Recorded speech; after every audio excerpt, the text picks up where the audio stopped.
So now here's our second technology presentation.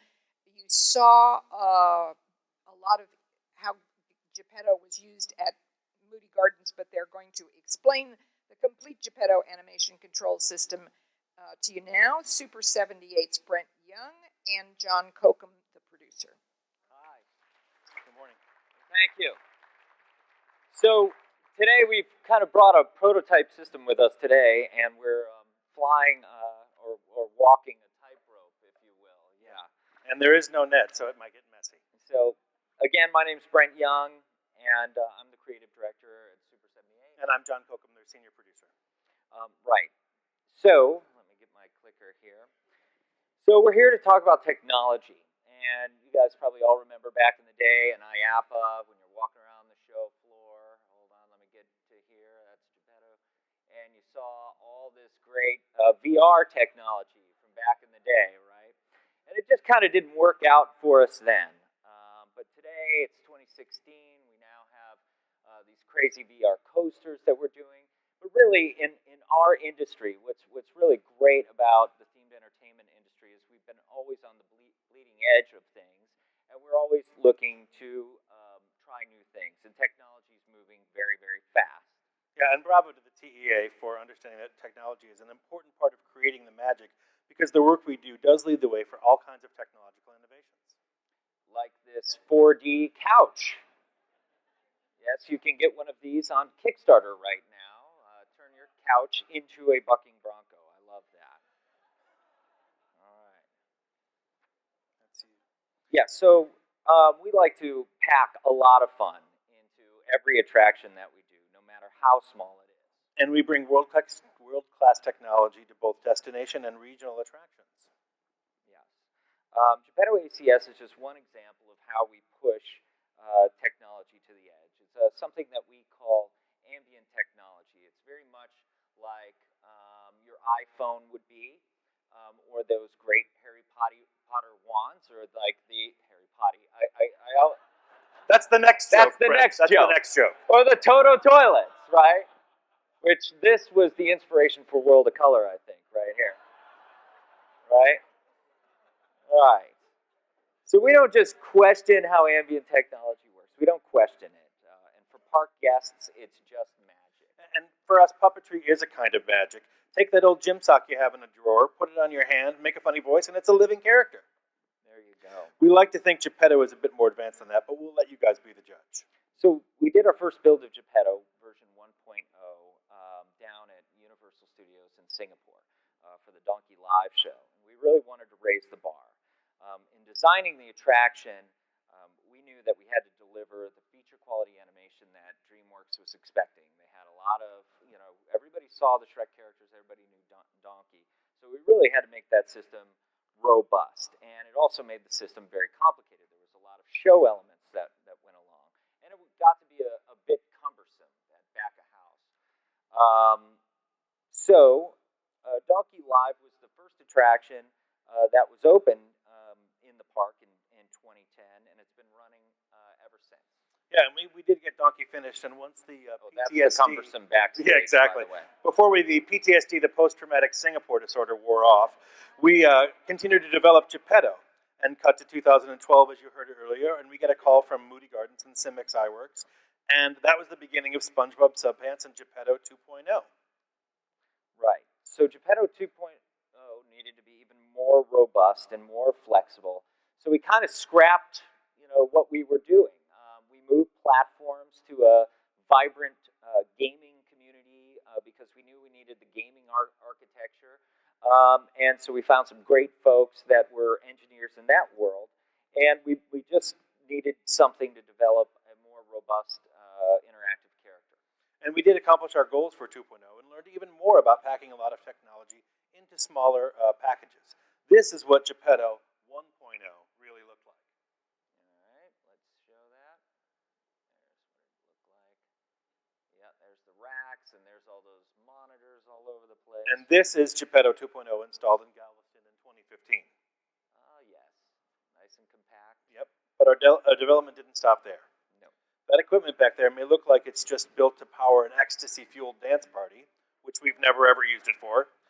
But I swear. But it's actually the Geppetto 3.0 prototype.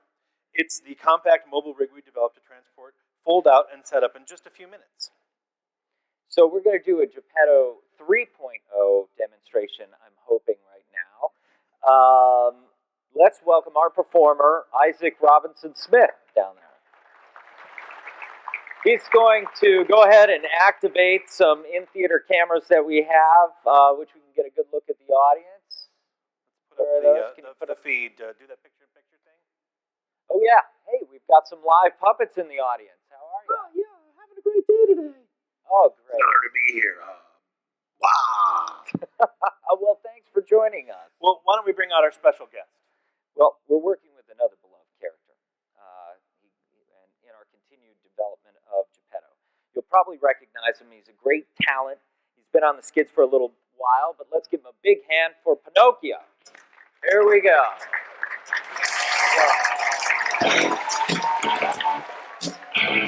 Hi, everybody! I'm Pinocchio! Woohoo! Wow! Look at all these people! This is amazing! Wow!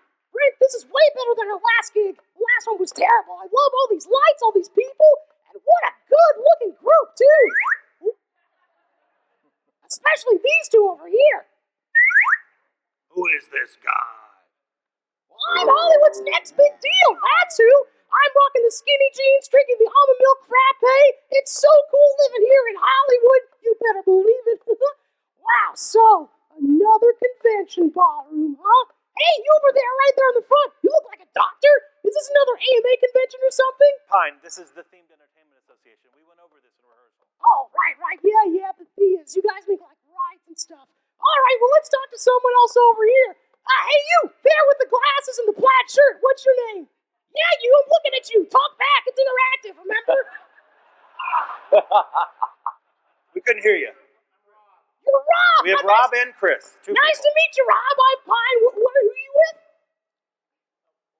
Who are you? Can you read my lips? Is this thing on? Hello? Who are you with? What company?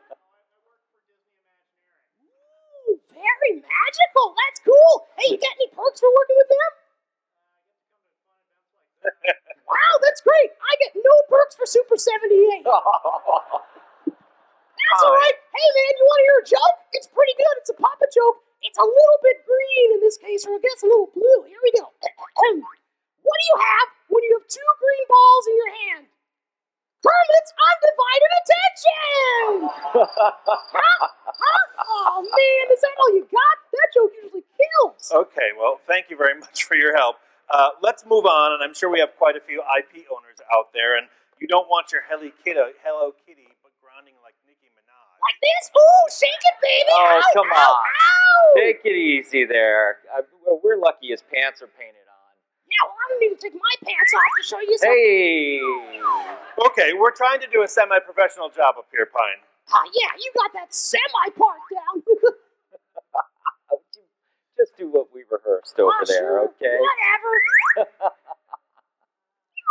All right, as we were saying, we make sure your character stays on the rails by creating a whole bunch of animation bits that are true to the character. The Geppetto performer can blend these bits together in real time to make the character do almost anything they can imagine while staying on brand. Yes, this is me on brand. Oh, nice. As you can see, the performer can create an almost infinite variety of moves and, unfortunately, sound effects. It's part of what makes Geppetto the most advanced digitally puppetry system out there. Ooh, note to self, do not do that with a hangover. Paying this guy. Way too much. Okay, so another really cool function that we have here is the keep alive function. Ooh, like this? So this is a function. Staying alive. No, staying not alive. staying alive. This is the keep alive function. Oh. This little bit of character-specific animation kicks in when the performer isn't moving the character. So when our friend over here isn't being controlled by the virtual actor, he doesn't just stand there frozen. He shifts around on his feet a bit, rolls his shoulders, behaves in a way that he would in real life. This is just one way digital puppetry is a real leap forward. Do we have some sort of a technical issue here? Psych! Yeah. April Fools! Yeah. Gotcha. Very, very funny. Don't do that to me. So, of course, We're huge fans of traditional puppetry. Sid and Marty Krofft, Jim Henson and the Muppets. Who can forget Alf? Yeah, I mean, for sure. We've all been really inspired by the puppets, and that's why we created Geppetto. Oh, yeah, right. Your inspiration looks a little something more like this. Oh, nice. Nice. Okay, moving on. Another challenge we had to address for Moody Gardens is something all regional destinations face: how to get guests back in the same seats over and over again. You need to give that local audience a reason to really work their season passes. This is, as we talked about earlier in the presentation, why Geppetto has its branching storyteller feature. Guests get to choose where they get to go on each adventure, like, the forest, or Las Vegas. Las Vegas! Right, or even like a tropical island. Wow! Thank you. This guarantees every show is different and helps bring people back over and over again. Hey, Pine, let's give them the live demo. You got it! Well, let's find someone out there in the audience. Let's go back to this side and...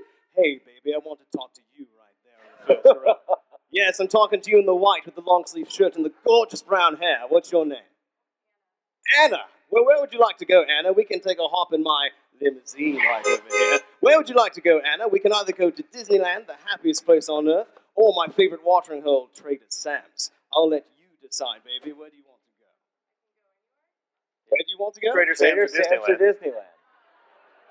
It's not the same as anywhere, but it's what we got. Trader Sam's it is. All right, here we go. I'm just going to get my transportation button here, and we're going off to Trader Sam's. Oh, wow, look.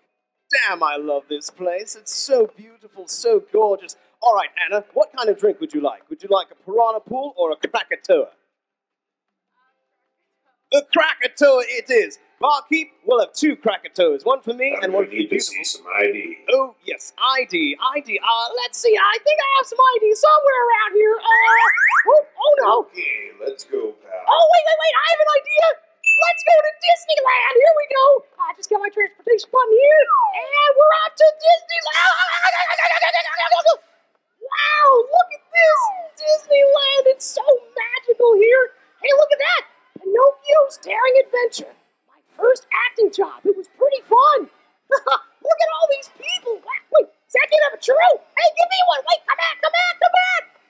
Hey, get out of the picture, kid. This is my show. Okay, let's bring him back. Oh, Come on back home. So 4D shows like the one we did with SpongeBob or Dora, 4D attraction, we did a few years ago. It's a very linear show, right? Like you push the start button and it goes through to the end. But one thing that keeps SpongeBob SubPants very fun and surprising is that it's nonlinear and we don't follow a pre-programmed path. That means that all the show events need to be triggered on the fly. And that's why we put show control into Geppetto. The timeline architecture lets the performer run the lighting cues, audio cues, sound effects, marshmallow smells, or even real bubbles. Real bubbles! Real marshmallow! Look at that. Thanks, Pine. There's so much specific to each show, as you guys know, so we customized the performer's entire touchscreen interface for every installation, and we dial it in to give the performers the most intuitive, easy-to-use tools we can. That way, they can just run wild creatively. All right, let's just tell everybody about your hardware. Right, dig it. I run off of the same state-of-the-art computers that Facebook, Google, and the NSA uses. The NSA, Pine, you might want to fact check that. Yeah, well, I can dig up your recent browser history. How about I fact check that, buddy? No. Let's just continue, please. Right. My hardware is a powerful media server delivering HD 3D or 4K imagery and 7.1 audio. It has like 1 billion terabytes of chips and stuff, and it's really cool. It's got like lasers and nuclear power. It's amazing. How do you like me now, suckers? Unbelievable. This guy makes Fritz the Cat look classy. Pal, when this show is over, I'm pulling your plug. Yeah, do your worst, buddy. I got backup batteries to last up here for days. All right, fine, guys, let's all take a deep breath here. Digital puppetry and traditional puppetry are both amazing art forms. We're not trying to replace one with the other. It's all about the magic of bringing characters to life, whether they're made out of cloth pixels. So we're gonna. Oh, so sad. I love you guys. Yeah. No, wait. No, I mean it. Well, it's been fun, everybody. I gotta go. I got my limo driver over here. Looks like it's my Uber. Oh, and before I go, I'm gonna show you my favorite dance move. Oh, and Anna, I'll be in suite 302 if you want to meet me later on, baby. All right, here we go. All right, thanks. Give it a big hand to Pinocchio and Isaac Robinson Smith. He's a Dapper Dan over at Main Street. He'll be there later. Thank you, Isaac. And thanks again to our entire Geppetto team, including Tim Williams, our software developer, and Super 78's Onan Smith. If you'd like to learn more, we'll be in the lobby. Thank you very much. Thank you.